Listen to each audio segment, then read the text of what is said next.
Good morning and welcome to See Hear Iola. It's a beautiful day here in Iola, so if we'll start with the Pledge of Allegiance, please stand. I pledge allegiance to the flag of the United States of America and to the republic for which it stands, one nation, under God, indivisible, with liberty and justice for all. It's good to see everybody here and all you on the TV there. So anyway, we're going to start off with a joke this morning. Everybody knows how parent-teacher conferences were recently, and kids, they usually say the funniest things. It's no different at school than at home. Anyway, it was Mrs. Johnson's turn to go see the teacher about little Johnny. Little Johnny's teacher started off and said, I got a story to tell you, Mrs. Johnson. And so Mrs. Johnson said, there I was standing in the classroom one day, and we were working on our math problems, and I was having some hard times with those kids, and I said, all the kids that think they're stupid, please stand up. And none of the kids stood up. And she repeated it, all the stupid kids, please stand up.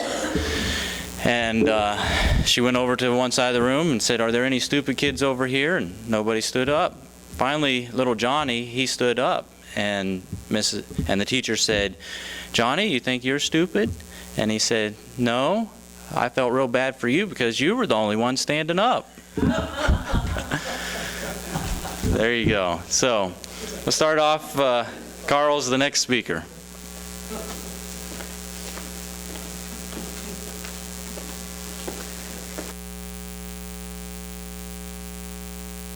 Good morning. It's good to be here today and cover a little bit about city business. I thought I would talk a little bit today about utilities. We have the great blessing of having a number of utilities that provide revenue for the city. I think a nice benefit to the citizens, but it provides little revenue to the city that we use to help lower the mill levy. We have water, electric, sewer, gas, stormwater, and solid waste. And you can see that we have a different number of customers for each utility depending on whether we cover people inside the limits or outside the city limits. Well, what I was going to focus on is the cost and kind of an average. Now, off of a national website, it mentioned that the largest energy expense in the average home is heating. About 45% of your utility bill on the average in the U.S. is to heat your home, about $700 per year for natural gas. Well, I did a little survey. I selected 25 properties at random here in the city, and I thought, well, that'll give us kind of a snapshot of what the utility use is like in Iola. So, and we have this little feature on our software that allows us to figure out what the average bill is and what the high bill is and what the low bill is for the year. So the average utility bill of these 25 properties is $247 per month over the year. The high was $522 and the low was $96. Now, if you look at it on a monthly basis, average $247, the largest monthly bill was $910 and the low was $50.98. So it's quite a variation in these 25 homes that I picked, and I kind of picked them some here in this quarter, different sections of the community. So if you're the one that only pays $50.98, you're really lucky. If you pay $910 a month, that's probably in the summertime, you have a big house, let's put it that way. Okay, then I decided, well, I'm going to look at it in terms of how many square feet there are in a home. So the average cost per square foot is $8.01. The high was $14.22, and the low was $3.99. Now, you can't just look at this as heating and cooling because it also includes the sewer, the trash, stormwater. But if you want to look up the square footage of your home and say, well, I'm average or above or below, then you can do that. The average is $8.01. Okay, so what can you do to lower your utility bill? Well, some people probably are not too inclined to live in a tent, but that would be a good way to do it. You could add insulation to your attic. You could put it in the crawl space, or you can fix your windows. And I think one way to decide is, okay, how much would these improvements cost, and how much do I think that would lower my utility bill? Because it wouldn't make sense to spend $10,000 on windows if it's only going to save you $10 a month for each month for a year. That would take you a long time to pay off that improvement. But there's a lot of things you can do. One of the things is just having an automatic thermostat that adjusts the temperature up and down, lower at night, lower during the middle of the day when you're not there. Okay, just for information here in Iola, our average summer peak is 22.5 megawatts. And in the winter, our peak is about 13.5, because obviously we spend more cost air conditioning than we do on heating in the winter. And if you could look at this graph here of our load in August, you can see that every day we have a spike that jumps up starting about 6 o'clock in the morning when people get up, peaks about noon, and then it comes back down, and at night it drops to the lowest. And so we have this big fluctuation each day. So our operators predict what our peak is going to be based on temperature, and it varies between a weekday and weekends, because on weekends we don't have our big customers operating. Our two big industrials don't use quite as much usually. And we also find out from them whether, like Gates or Russell Stover, if they're working on weekends, then we know we're going to have that higher demand. If they're not working on weekends, we turn in a lower forecast to Westar, because if we turn in a high forecast and we only have a low usage, then guess what? We just bought an extra amount of electricity that we're not going to use, and we still pay for. So we predict this each day. Any questions? Those numbers at the bottom, the time and military, or what? The numbers at the bottom are the days of the week. Oh, okay. So it just shows over a monthly period. You'll see a little bit of dip on weekends, or depending on whether the days were hot or cool or what the temperatures were. Blue that's a figure we use in our load. We buy under the red line, that's our base load. Between the red and the blue is our mid-range. So we pay the lowest rate for our base load, which is the constant amount we use the whole month. A little bit higher price for the mid-range, and for our peak load, the area above the blue, that's where we pay the highest price, and we kind of predict that. Don't we use our phones some of that time when we get to... In the summertime, we generate and lower our peak load. We generally run one or two of our Wartsillas, so that reduces it by 5 megawatts. Any other questions? All right. Who's next? Richard.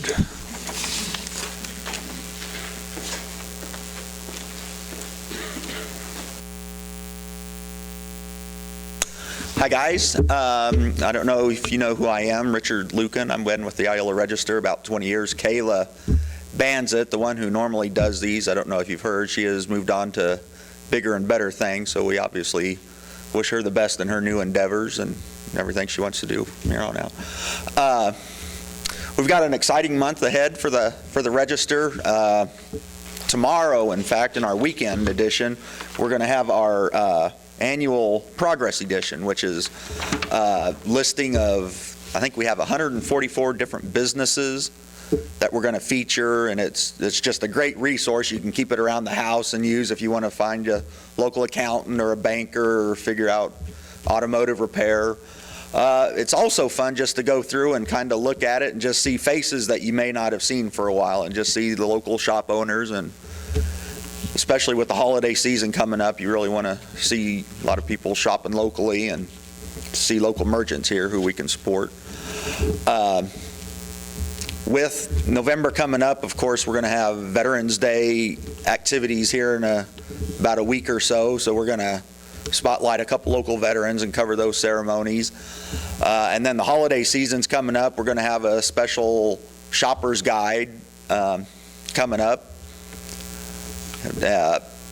Our fall sports are winding down. We have one area team, Colony Crest, that has qualified for the playoffs, so we're going to be giving them plenty of coverage. And then, of course, it shifts into winter sports almost immediately after that. Basketball doesn't start until December at the high school level, but in the junior college level, the games start this weekend. So we're going to have plenty of material for people to keep updated on. I don't know if Kayla has introduced any of our other new reporters. Jonathan Zuprin is our new sports editor. He's been here since this summer. Rick Danley's been on the news side. He's been here for about a year. And I don't want to sound like I'm too much of a shill or trying to brag us up much, but I think if you'll take some time to read the Register, and especially with our new reporters, I would wager to say I don't think you're going to find any better writers anywhere. They are outstanding storytellers and writers, and just have a great penchant for keeping the reader's interest. So with that, I'll bid adieu. Thank you.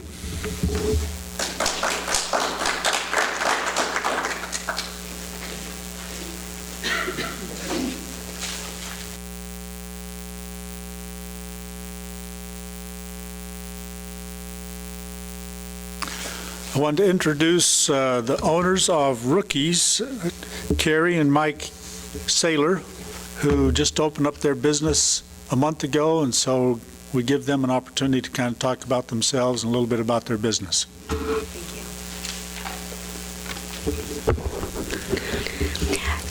Hi everyone, my name is Carri Sailor and this is my husband Mike Sailor, and we are the owners of Rookie Sports Bar and Grill, located at 105 East Jackson Avenue on the historical downtown Iola Square. We both originally were from Iola. We raised and grew up, went to school here, and after many years of moving away and living in Las Vegas, we decided to move back to our hometown to raise our daughter.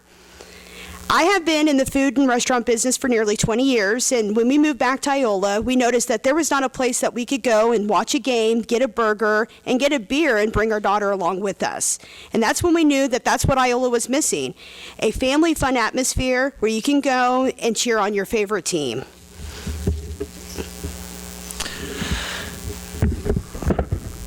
The building was purchased in November of 2014 by Roger and Debbie Campbell, Nicole Campbell, Kelly Frizzell, and Carri Sailor. After the purchase, the renovation began. We totally gutted the entire building, putting up new ceiling tile, walls, floor, and rebuilding the bar. We also installed a complete commercial kitchen. The remodel took quite a while, but when it was complete, we were very happy with the finished outcome. Rookies opened its doors September 28th, so we are only a month old, but we are open. We have an open kitchen. We are open Sunday through Thursday from 11 a.m. to 9 p.m. and Friday and Saturday from 11 a.m. to 10 p.m. And the bar is open as long as we have people there till 2. What's that? We serve a wide variety of food, from Opie's Pizzas, nachos, wraps, salads, fresh hamburgers, hot dogs, and hot sandwiches. Go ahead, I'll let you finish. During lunch, we offer fast, inexpensive daily specials, and we also have a full bar and many beers, including 8 different beers on tap, when we have happy hour weekdays from 3 to 6 p.m. Rookies offers many amenities such as a full-service patio. We also cater and we host large parties, from birthday parties, class reunions, and weddings. We also help out with anybody who's interested in Christmas parties as well, from hosting or to catering the event. And we deliver to all the local businesses on the square during lunchtime to help with the local business owners who can't necessarily leave and get away from lunch. We also offer gift certificates for Christmas as well. We have to-go menus, and our menu is also on our Facebook page, and our phone number is 228-5322, or you can come in anytime for lunch or dinner at 105 East Jackson Avenue. Thank you so much.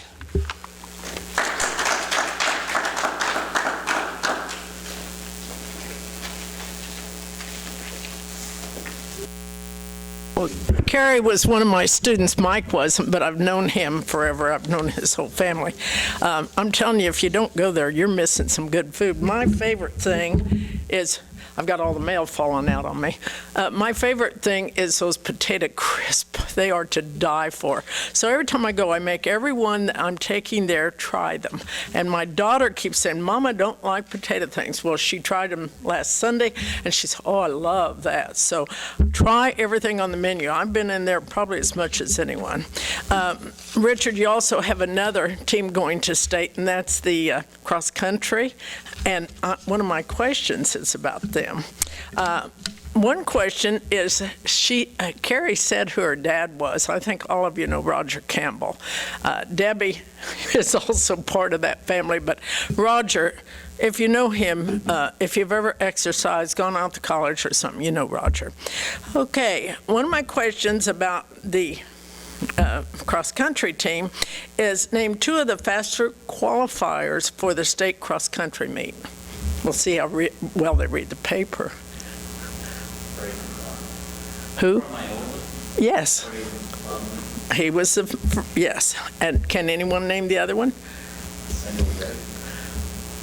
Kendall J. That's correct. Well, good. You read the paper. I'm glad. Who was the first president of the Iola Company? This is harder. When we first started, who was the first president? Richard, you all know this. The Iola Company. The Iola Company, before we became a town.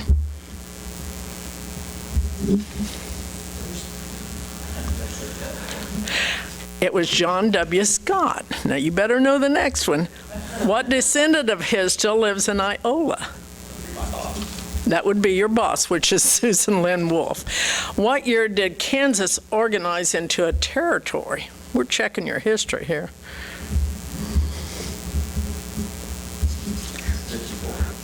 Good, 1854. Name one of the two white men who set foot in this area at the mouth of what we now call Elm Creek.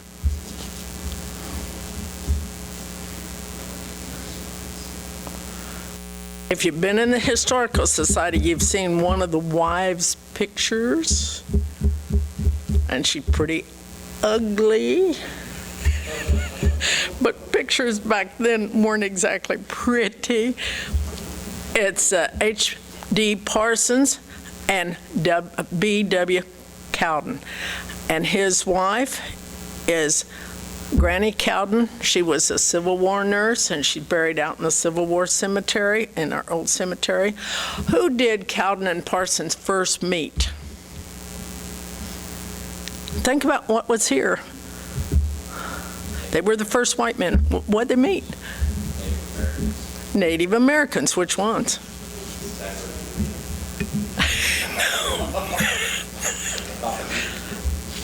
At Coffee, yeah? Huh? No, Osage. There were 400 lodges of the Osage.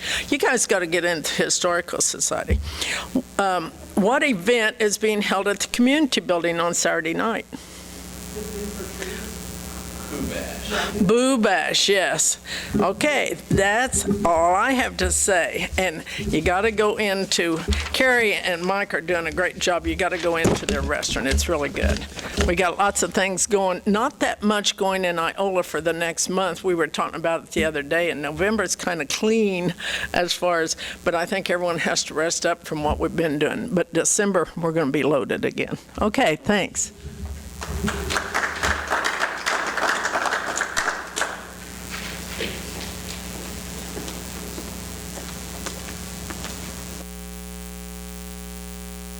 Okay, I'm doing the market update for John Brocker since he decided he would take off and have a little vacation. And somehow we got the wrong slides on the PowerPoint, so I'm just going to read these. For the month of October, the listings, 35 listings, the low of 16,000, the high of 494,000, and the median list price 85,000. Median days on the market 120. So from 2014 to 15, there were in 2014 31 properties sold.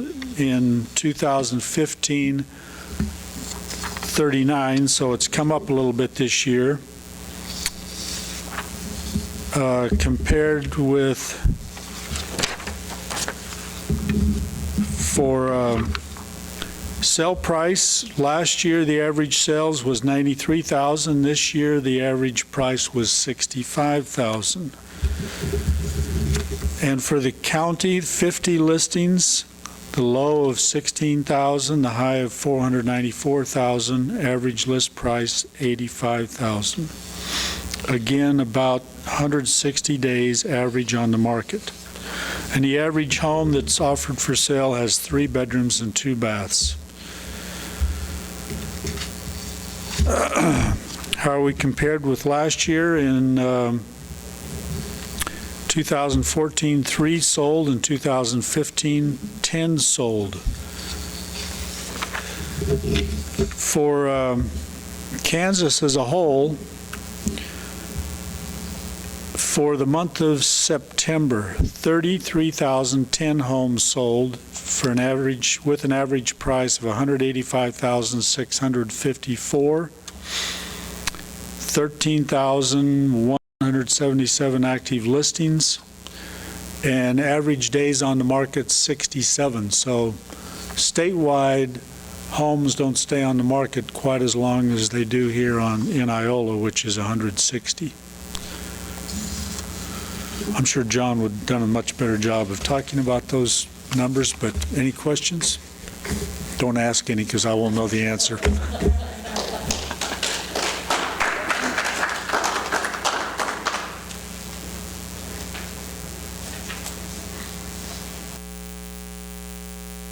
Morning. First of all, thank you for having me. My name is Deona Joy, and I'm the postmaster here in Iola, Kansas. And they wanted me to share a little about myself. I am an Iola High School graduate, so I joked when Carl came and spoke to me, I said I'm glad I was a good kid back in the day, because little did I know I'd come back and be the postmaster here. So don't have a lot of interesting history on myself from my high school days. I pretty much worked around the community at that time, from car hopping at the Sonic to there was a Crazy Cleaves game train where McDonald's sits now. I was in there and worked in that place. I worked at the Downtowner restaurant, so did a lot of pizza slinging, hamburger slinging over my high school career. I am the first female postmaster in Iola ever, so you trivia buffs, that's, you know. And they call us postmasters, much like a doctor. You don't call it a doctorette, it's a doctor. So been here in Iola as your postmaster for 3 years. During this 3-year time, I have been in and out doing what they call detail work up around the Kansas City area. Worked in offices such as Olathe, and some of the metro areas such as Raytown, Martin City, some of the bigger offices. Learned a lot. So I brought those skills back, and I'm proud to be in the community as your postmaster. Carl came and took a few pictures. That's, yeah. Kind of showing we still have our old P.O. box faces, which we really love. I love the architecture of the building, and I'm glad that they've kept a lot of that. We've went from your combination locks, of course, to your keyed locks, which are, you know, a little more advantageous. And what you're seeing there, these are new to the office. I brought these in. They're called parcel lockers. And they are to help people, especially a P.O. Box customer. It's an added benefit for you to rent P.O. Boxes here because 24/7, any time of day, whether your work hours allow or not, to meet us at the window. We can put your mail and a parcel that does not require any kind of signature in one of those lockers, and you'll have one of those keys in your mailbox. So you just come in, and instead of waiting in line or having to come during our window hours, you can retrieve those. Those will come real popular come Christmas season when we're seeing our shipping pickup. So those are added. It's been a real good response from the community. At first they kind of wondered what they were and tried to stick the wrong key in the wrong hole, because there's 2 holes there, but the key stays once you're in it, and we reuse them all through the day to continue to keep the parcels available to our customers. We're coming off right now, you can see my pink ribbon. We're recently coming off of our Breast Cancer Awareness Drive. October is nationally a month of breast cancer awareness. If you came to the post office, you've seen I had it decked out in pink to kind of bring some awareness. And I wanted to share a fact with you that in 1998, the Postal Service started selling what we call the breast cancer semi-postal stamp. And what it is, it's a stamp you can purchase which works as a 1-ounce domestic letter rate. The remainder of that goes to the breast cancer awareness funds and to fight for the cure. To date, we have raised over $80.9 million for breast cancer research nationwide with the sales of these stamps. Now, we do sell them all year. You can come in each time of the year and buy some. But of course, again, like I said, October, everyone is aware. You see pink in a lot of the community businesses, and it's just a heightened time to bring awareness. So we're real proud of the work we've done in that area. We have employees that are breast cancer survivors. And Carl Junction, for one, is one of the top sailors. She's a breast cancer survivor, and they need to just make her the poster child. She can really, stress to you her experience and what a difference it made, and so we're very proud of that. We're getting ready to kick off for the holidays. I've shared with them some of the cutoff times that we need to be paying attention to get your packages to your destination in time for the holidays. These slides are available here, but I want to share that at USPS.com, it's like a virtual post office. You can look up shipping rates. You can look up, some of our stamps. You can look up some of the packaging products and things we have. Some of our popular ones, of course. I brought some samples here to show. This one, for instance, is our small flat rate priority mailbox. So for $5.95, which is the domestic price, anything you can fit in this can ship for that $5.95 flat rate. Comes with an automatic $50 insurance as well as the free tracking. So you can, monitor when it is received by your destination. That's the small one. We have 2 medium sizes. This is the first one. It's a little more of a deeper. These are real popular for the college kids. The mom sends the baked goods and all the goodies to share in the dorm room and make the kids, happy and get a little taste of home. These are $12.65 domestic, and these can all be done in international as well. But the rates vary so much that really going to USPS.com, you can look up the area that you want to ship it to because it's specific to those areas. Our other flat rate size is more of like a shirt box, not as deep, okay? It too is $12.65, and again comes with the free $50 insurance and the free tracking. And these are just boxes. I don't have people's mail in here, okay? These are props, okay? The next one is our large flat rate box. This one is $17.90 domestic. This one is very popular for our men and women serving in our armed forces because you get a $2 discount on this box. So you can stuff it as full, beef jerky, sunflower seeds, the things that they like depending on where they're stationed at. And so you get it for $15.90 to fill it up to share with those, our loved ones and friends that are serving our country at this time. Give a little Christmas to them. Very popular. Then our next rate up from that is called our Priority Express Mail. This is our 1 to 2 day guaranteed packages, okay? We have a flat rate box. This one is $44.95 domestic. It includes $100 insurance, and of course the label, you can track it from inception into the mail stream to the delivery point for your recipient, okay?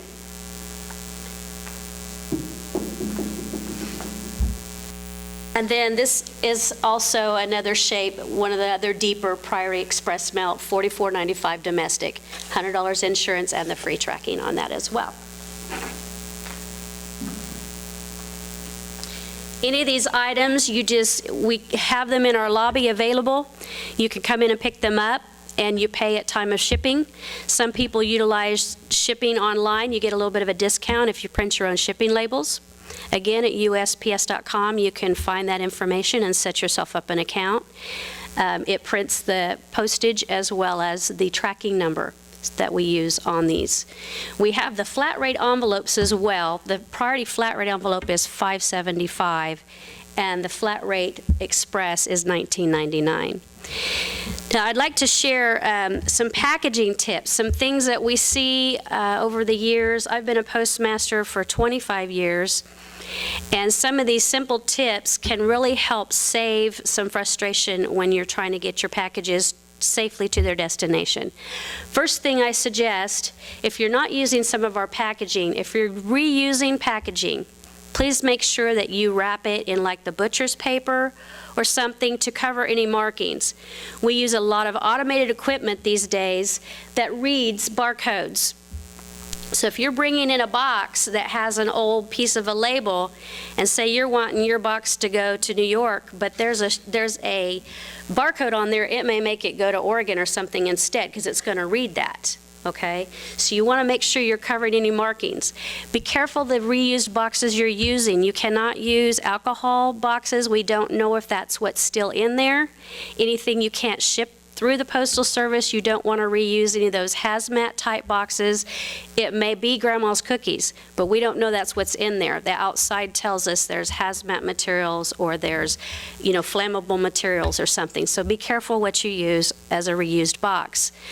Another tip that is very helpful, use uppercase all block lettering when you're addressing.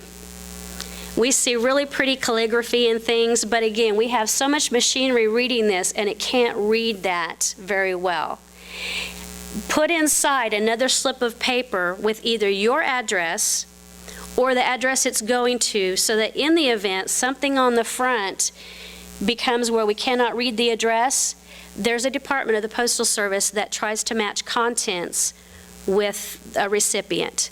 So if for some reason they can't read it here and there's something inside and they see that address, they can repackage it and get it on its way. Always use a return address. Always, okay? If you have any doubt on weight, now these are your flat rates, so those are why those are so simple. But if you're using your own packaging, by all means, take time to come in and verify your weight, because no one wants to get a postage due article or have it sitting on the shelf waiting for someone to come pay for it, okay? Another thing you want to watch when you're shipping, especially like I shared with the military addresses, certain restrictions apply. So again, USPS.com, there's a lot of information there.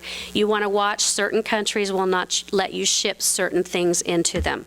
Okay, so beware of that. You don't want to reject it over something that to us here in the States doesn't seem to be offensive. In some of those countries, they will not allow it. So, be aware and do some research before you ship overseas.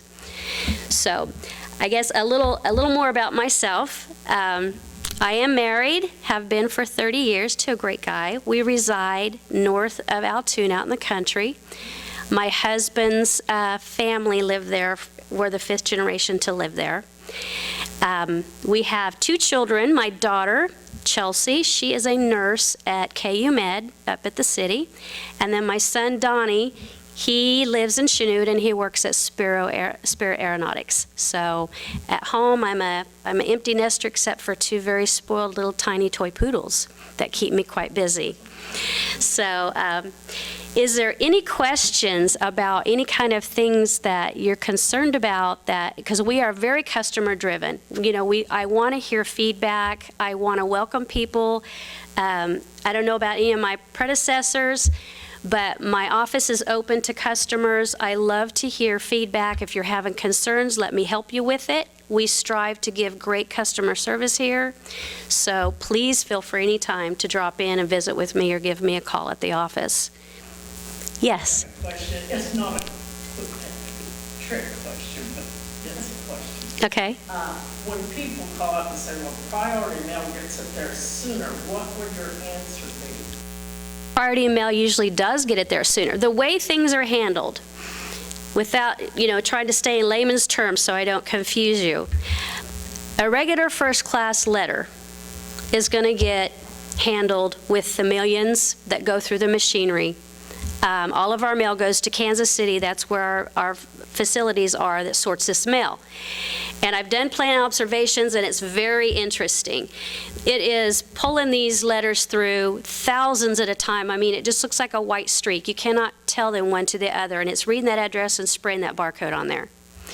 And so there's a section that handles that. Then there's a section that handles our parcels. Now, when you're talking priority, our top one's going to be our Priority Express. That's our only guaranteed service, where when we tell you it's going to be there next day or second day, that's a guarantee. And you are eligible for a refund if we do not meet that. Okay? The next step down would be priority mail. And priority mail takes precedence over what you would refer to as parcel post or standard post. We use commercial airlines to move a lot of our mail. So when we're buying cargo space, basically, to move this, we're going to want this taken before the one that was opted to be sent parcel post.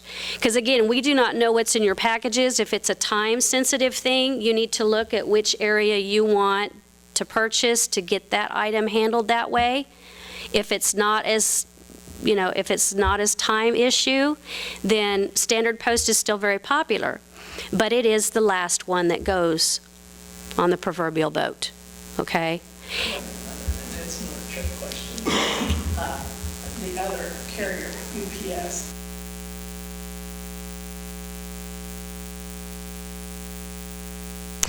Actually, UPS, FedEx, DHL, we're still seeing these in communities as some of our competitors. But an interesting fact a lot of people don't know outside the post office, these companies now contract with us in what we call a last mile, meaning they bring us pallets full of hundreds of their parcels, and they pay us to take it from our post office to your door. So you are not seeing the brown trucks, the orange trucks, and the blue and white trucks coming up to the doors in your community so much anymore because they're coming to our dock. They found out that it was cheaper to pay us since we're going every door anyway. We take that last mile for them. We're going to that door, and they pay us to go ahead and take that package for you. That's why a lot of times if you are following your tracking online through, several of our customers have notifications now. They've set up a My Post Office through their cell phones and stuff that lets them know when their packages are coming. When we scan it, they get an email or a text that says your package is coming today. It could be one that was shipped UPS first, brought to us, and now our carriers are going to bring it to your door. So I can't answer a financial status because I'm not a UPS employee. I'm not sure what their overall is, but I know that's made us very competitive as a postal service. You deliver more mail per day than they do. Oh, yes. In a week. Oh, yes. Just to give an idea for Iola, for instance, because we'll have customers call up and they're very frustrated. My check didn't show up. Can you tell me where my check's at? I wished I could. Without something like a certified or some kind of a tracking number, it's one of the thousands we get in every day. So just for Iola, for instance, just the letter volume we receive each day, you're looking at an approximate 8,000 pieces of letters a day. So for me to find one letter out of those 8,000, we just, we can't trim it down to that degree.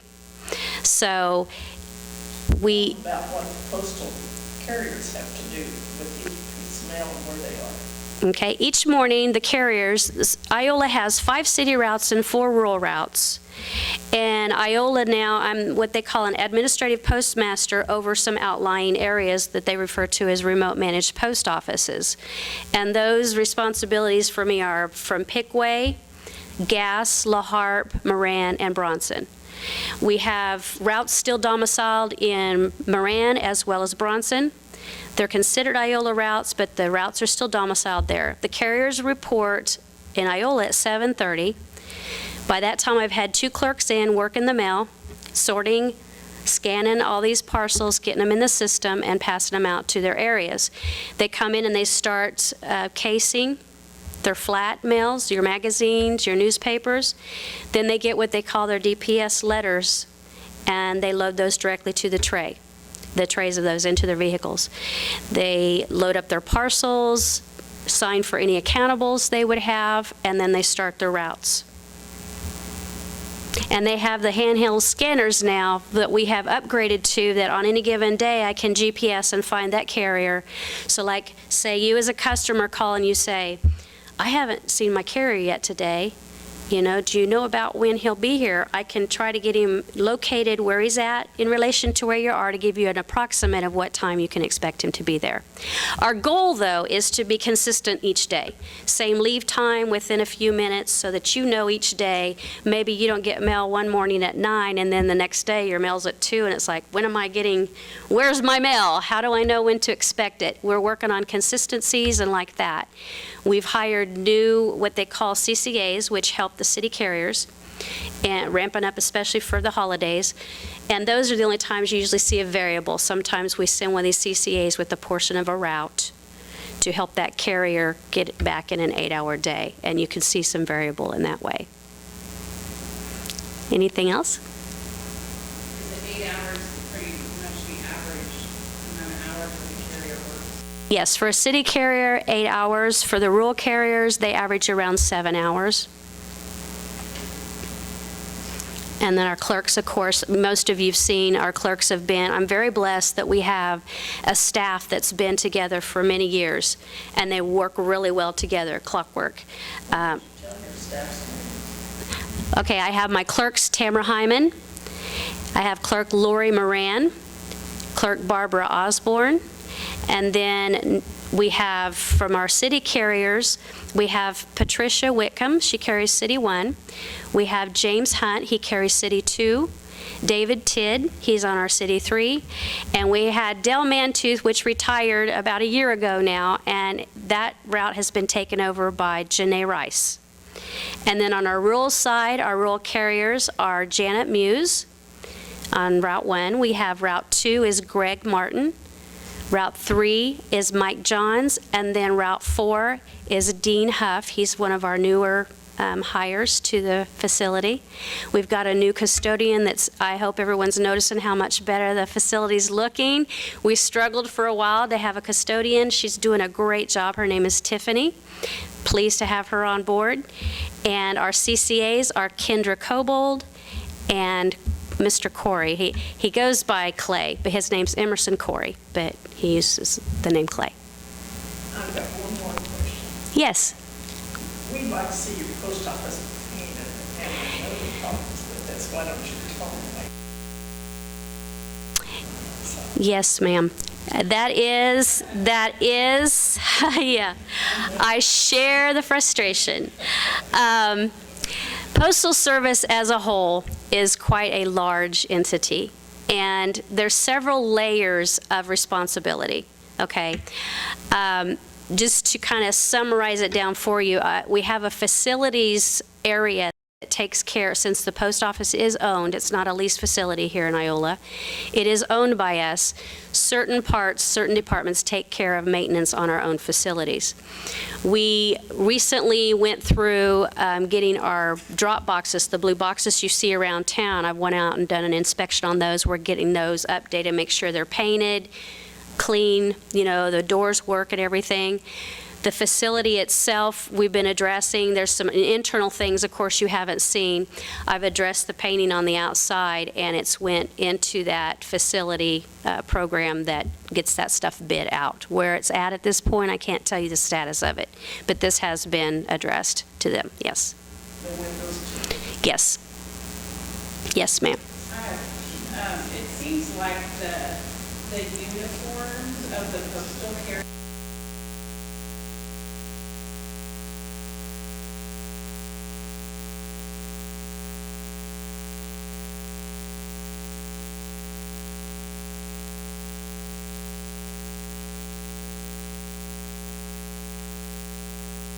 No, probably the ones you're seeing in street clothes are our CCAs. They don't qualify for the uniform allowance at this point.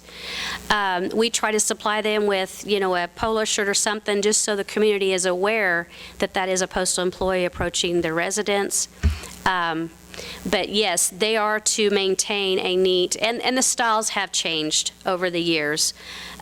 Even our clerks, you probably see some of them are more of a polo where they started out with a button up and it had a little tie, and it's kind of their preference. There's a catalog from which they can choose, and they kind of choose according to what they feel fits their body type and what they're comfortable in. But as far as just a regular postal carrier, they're supposed to be in uniform.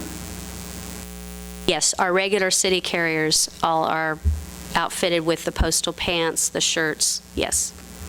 And they should all have their ID badges on as well.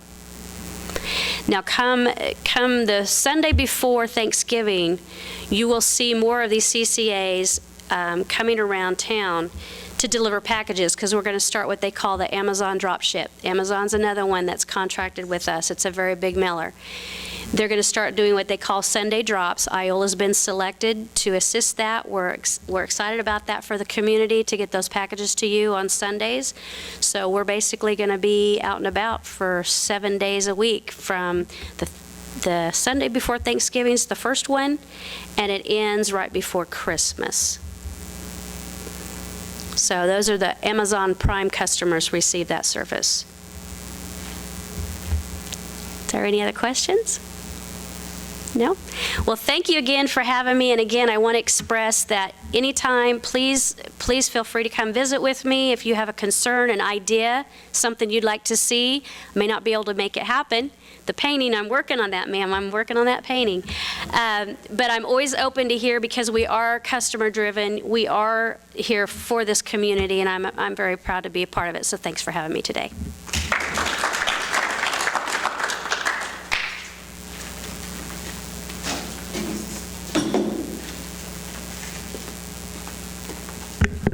I want to thank all of our speakers, especially the last one.